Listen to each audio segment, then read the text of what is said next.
Hi. A really interesting question was posed by a person who looks at the YouTube videos, which, by the way, I can't seem to find but one of them. I don't know if anybody else has some advice. But in any case, the question being how to be gentle with ourselves. And this being an intelligent woman who I imagine did a Google search or YouTube search or looked up synonyms for gentleness, kind, caring, nice, soft. These are some of the synonyms that come to my mind.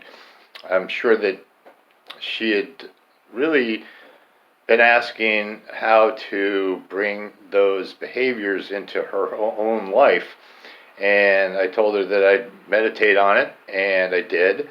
And there are some thoughts that come to my mind that one aren't likely to find online. I mean, I didn't read everything online, but the information that I read was, the real practical stuff about, taking good care of yourself and these kinds of things.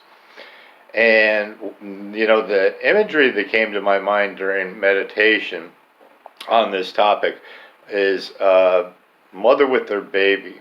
And, not just any baby, although any well-minded person is going to be gentle with any baby, but a mother's own baby, uh, how can you not be gentle if you're at least a sane-minded individual with the child? The child needs that gentleness, that care, and during my years as a therapist, oftentimes, especially with those people who are addicted, I would ask the question, so if you had a child, would you want that child to be drinking or smoking or doing drugs as much as you're doing or at all?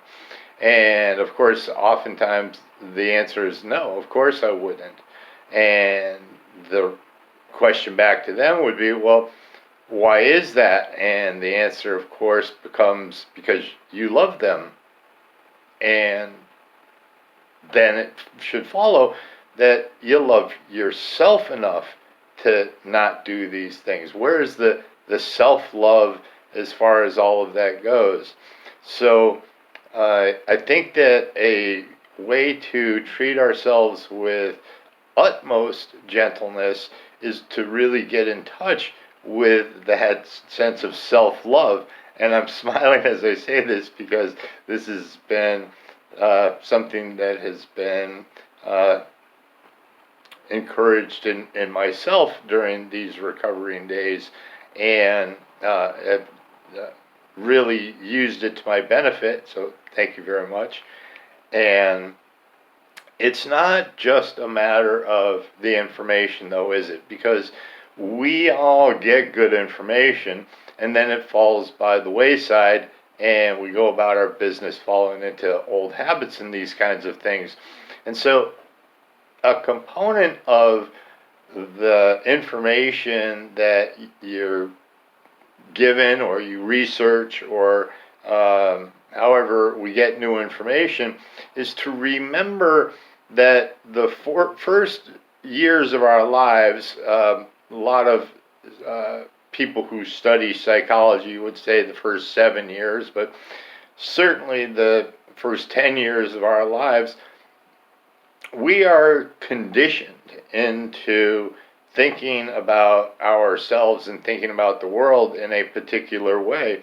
And whenever we fall back into mindless, thoughtless, uh, unconscious states of mind, oh boy, those are some big terms.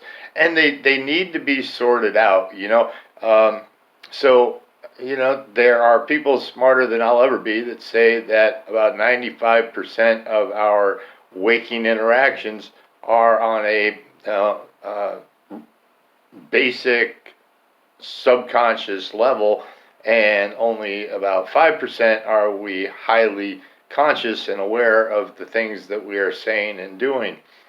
And most of that unconscious behavior comes from the wiring that we got when we were younger. And so, if we're going to make changes like being gentle to ourselves, then it's really, really important that we exercise a life of conscious effort. It's repetition that overcomes that old wiring.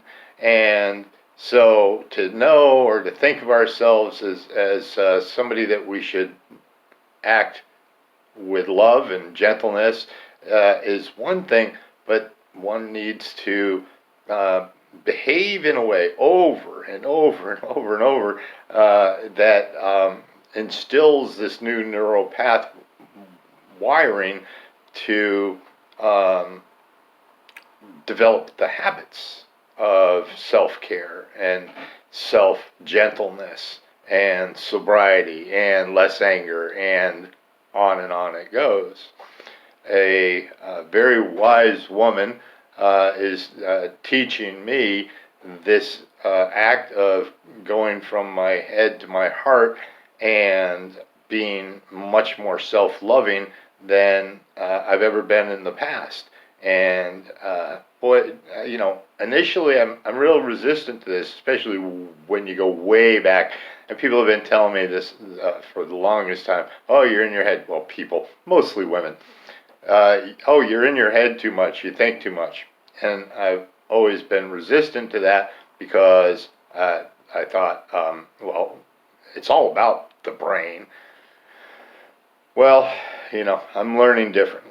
I'm learning that there is a thinking mind that attaches itself to old patterns of thinking and behavior, and there is a different way of being, let's call it a heart energy, where we are much more conscious and moving day to day, moment to moment, in an awareness of this moment and how one chooses to be and wants to be in this moment.